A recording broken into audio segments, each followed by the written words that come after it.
Right, Jeff. Start right here, front left with James.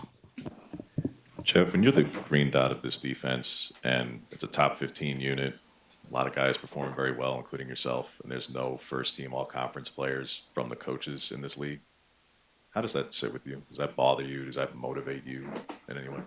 Yeah, that for sure, bothered me a lot, right when I first saw it. But, that's all external factors, people that, don't see the grind that we put in every day, the grind that all my guys put in every day, right? And then, so I truly feel like, that's not really what really like describes us, right? So we can kind of look at it, we can be motivated by it, right? But that doesn't describe our defense. That doesn't describe my guys, and I know it doesn't describe me as well. So yeah, no, for sure took that to heart at first, but then it's like, okay, move on to the next, right? I just got to keep proving myself, and I know that my guys have the same mentality as well.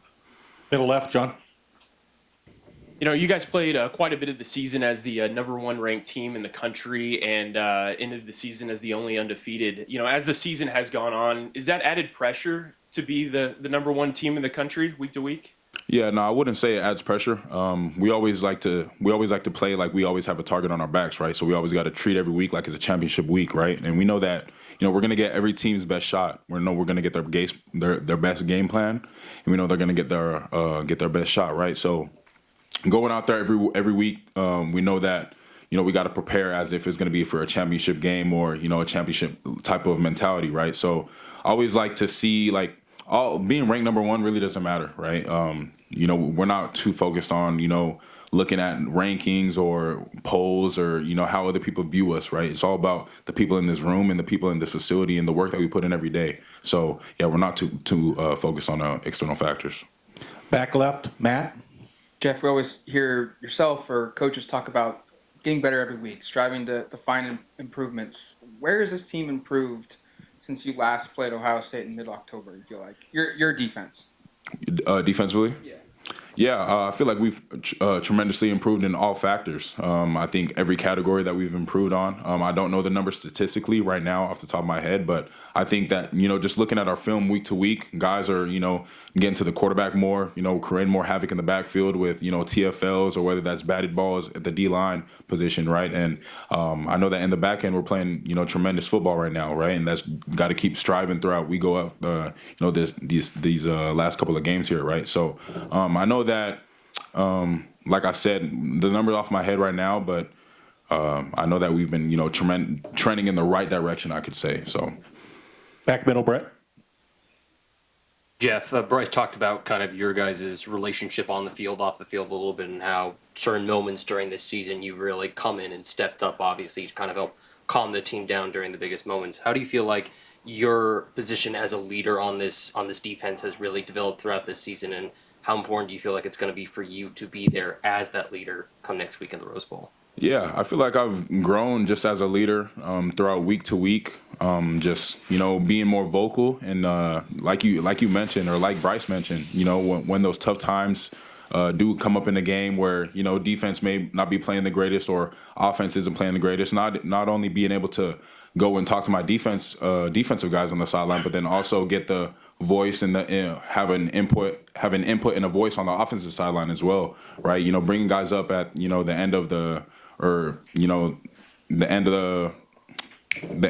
third, going into the fourth, right? Just telling them that we got to finish, right? And then talking to guys in the halftime locker room, just keeping guys motivated. And I think that's something that I've been challenging myself to improve on every week, right? So I just got to keep getting better, and I feel like there's so many more places where I can improve as a leader. Even more, being more vocal to a point where guys are kind of getting annoyed of me, talking in practice or making sure I'm checking in with guys, but just keep trending in the right direction. Back right, Aaron.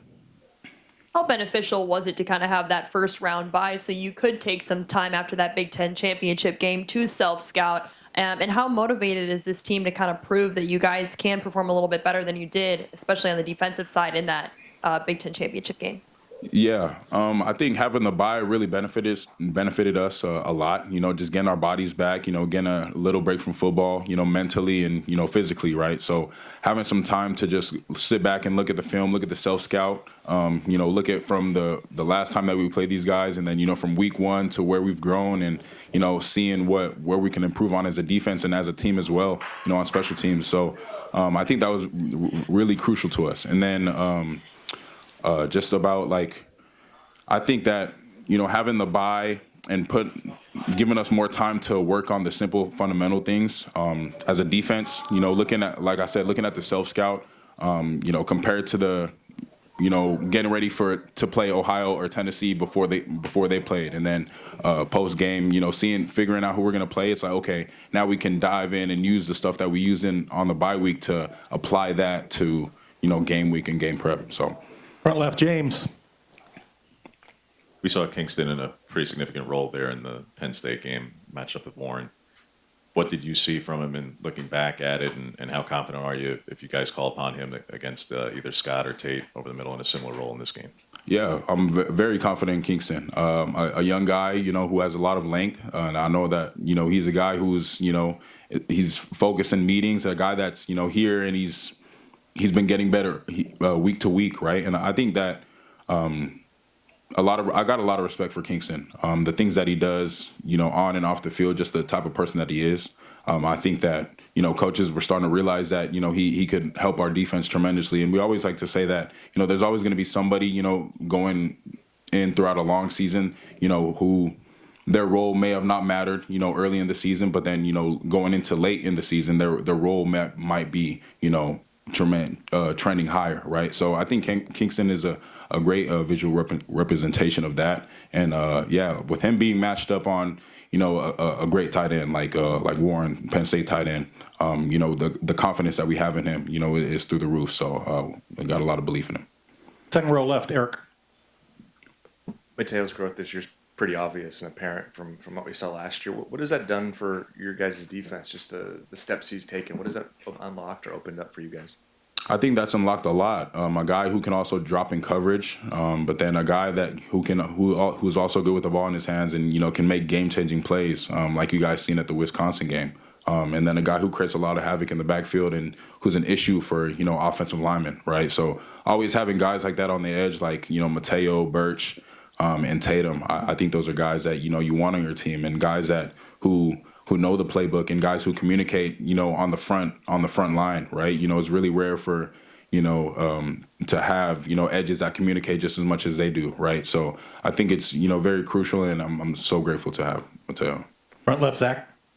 You guys obviously didn't have Birch last time you played these guys. How we know what he can bring as far as execution on the field, but how much has he brought to you guys as far as preparation for this game goes?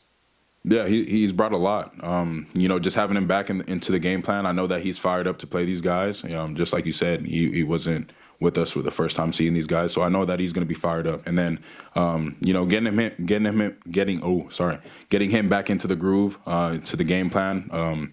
He was there for the mental preparation last time, but now he's physically, getting ready for these guys. So I know that he's fired up, and I know that he's excited to let it roll.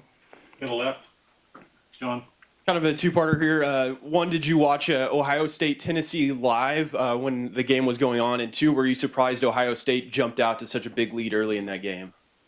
Yeah, I was watching it live. I was watching it live with a couple of buddies, a couple of guys on the team, and then Ohio State playing at home. I know that that was going to be their last home game, right? So I knew that they were going to come out on fire. So I'm not surprised with how electric they were on offense and defense, right? And then I wasn't surprised at all, but excited for this opportunity.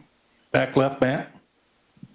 I know the first couple weeks of the season you dealt with some injuries that impacted how much you could play, but you haven't had to play every down like you've had to previously.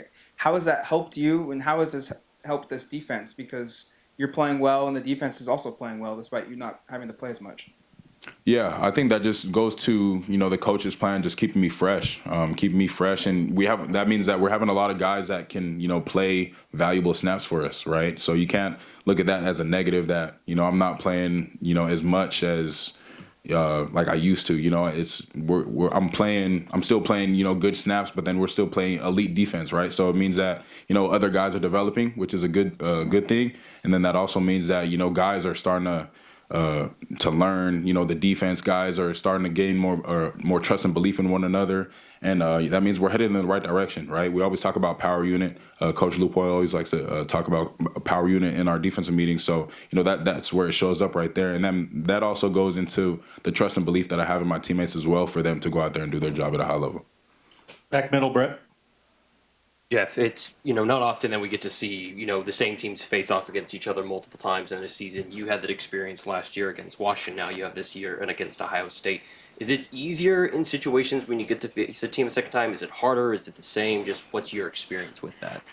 Could you repeat that? Sorry, the end. Sorry, you don't. Obviously, there's not often that teams get to face the same team multiple times in a season. When that happens, from your experience, is it easier? Is it harder? Is it about the same? Just what's it like in that type of a situation?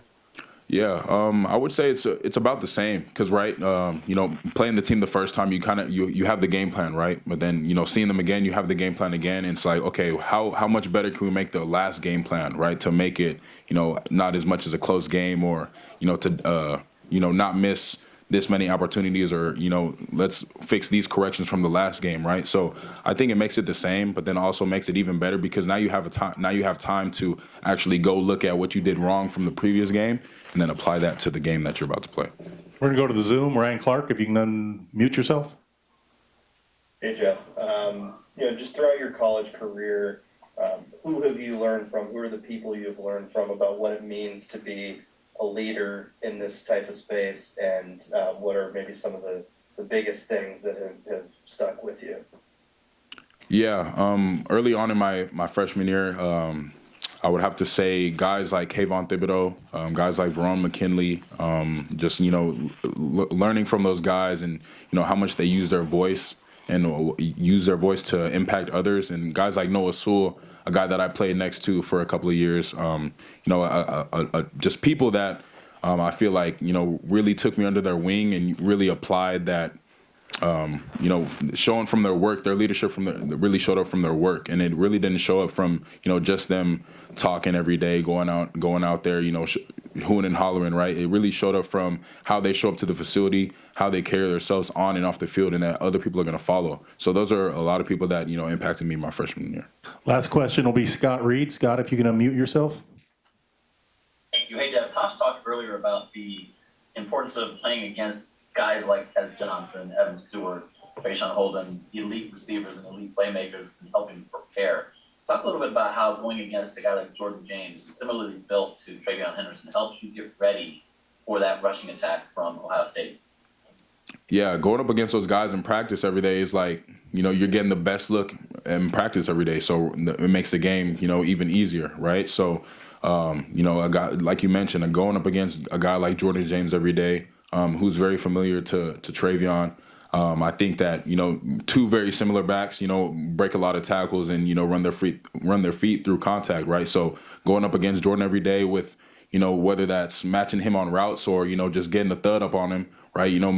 Making tackles on him as well. I think that's going to prepare me for the game tremendously, right? I'm getting the best look at practice, so it's not going to be nothing new to me. Thanks, Jeff. Appreciate your time. Yep, thank you. Thank you.